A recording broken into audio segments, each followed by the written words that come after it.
Caramenta, known primarily as Cara, is a traverser for the Eldridge Institute, a company based in Wiley City that has discovered the existence of parallel universes.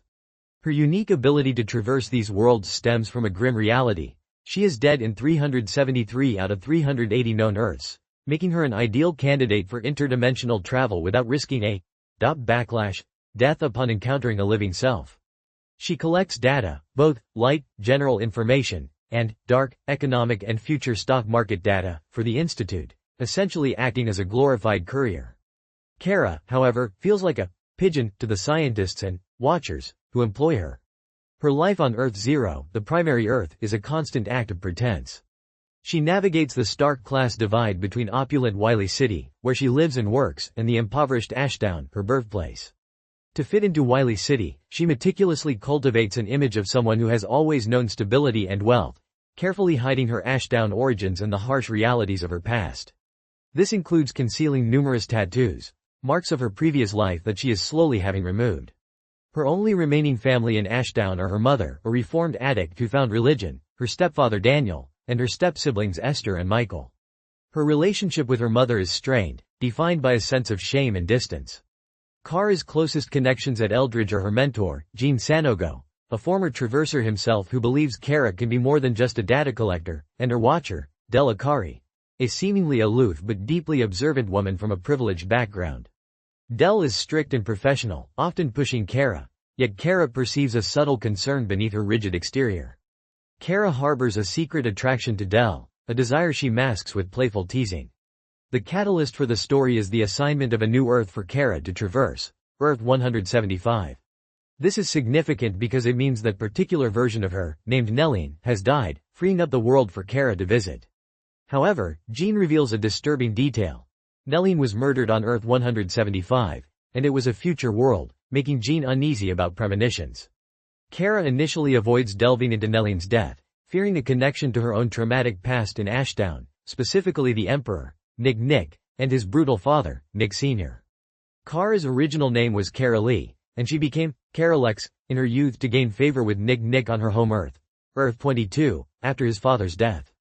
Her relationship with Nick on Earth 22 was abusive, a cycle of cruelty and fleeting affection. Cara's death, on Earth 22, 6 years prior, was in fact a deliberate act of faking her demise to escape Nick's control, utilizing the body of the real Caramenta, a newly dead traverser from Earth Zero, to assume her identity and escape to Wiley City. Cara's current mission on Earth 175 is extended to 72 hours, requiring her to hit backup ports due to an impending solar event.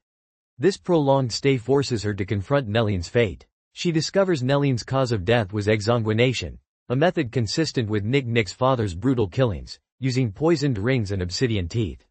Cara realizes Nelline was murdered in a way eerily similar to how her own Nick had tortured her, and understands that Nelline, like her, must have tried to escape him.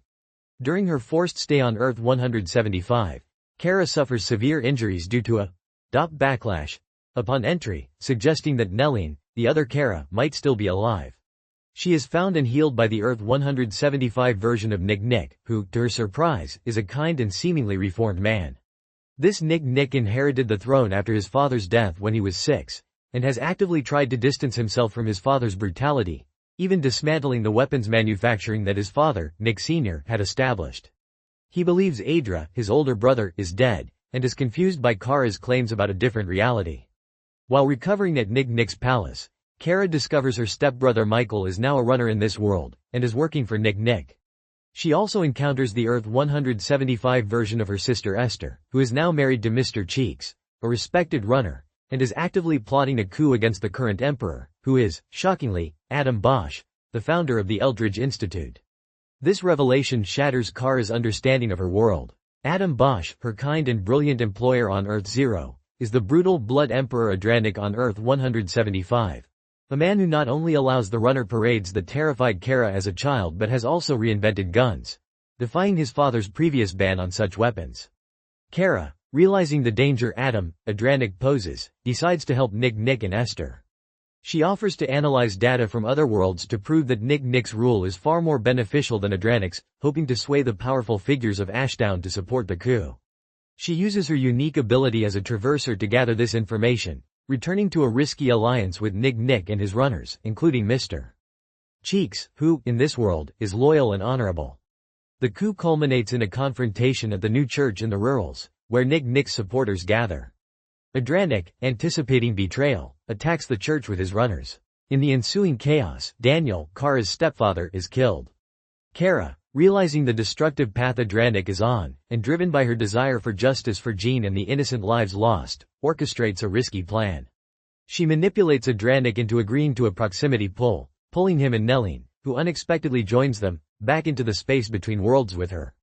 In the void, Niam, the cosmic force of the multiverse, breaks Adranik apart, his body grotesquely twisted and destroyed, before flicking him back to Earth 175.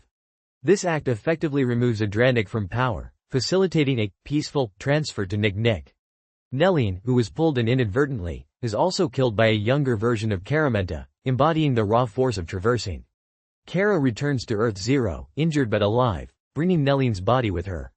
Back on Earth Zero, Cara deals with the aftermath. She mourns Jean's death, which she feels responsible for. She discovers that Adam Bosch had indeed been experimenting with her, likely trying to understand her unique resistance to backlash, and that Jean knew about Bosch's murderous activities, including the elimination of rival scientists across worlds. Jean sacrificed himself to protect Cara, taking the blame for her actions.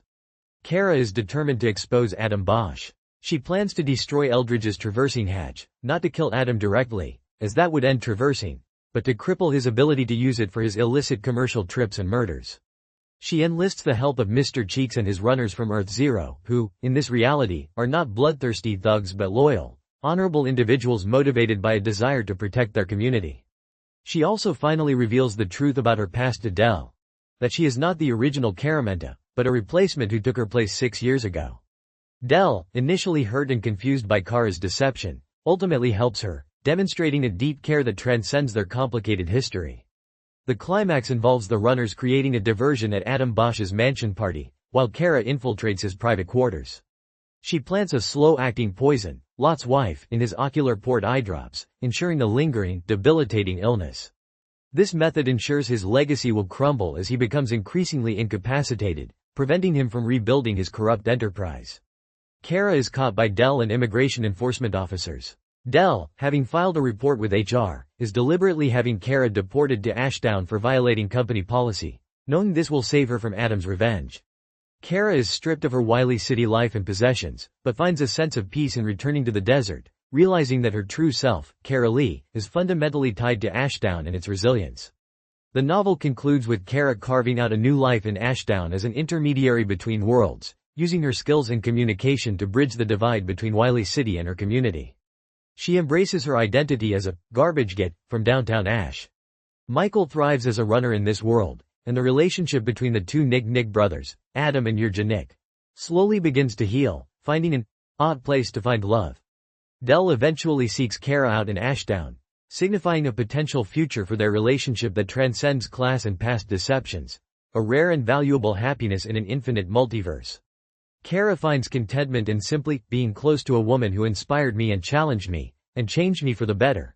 The story ends with Cara, at peace in Ashdown, reflecting on the profound truth that the hardest task is to live only once.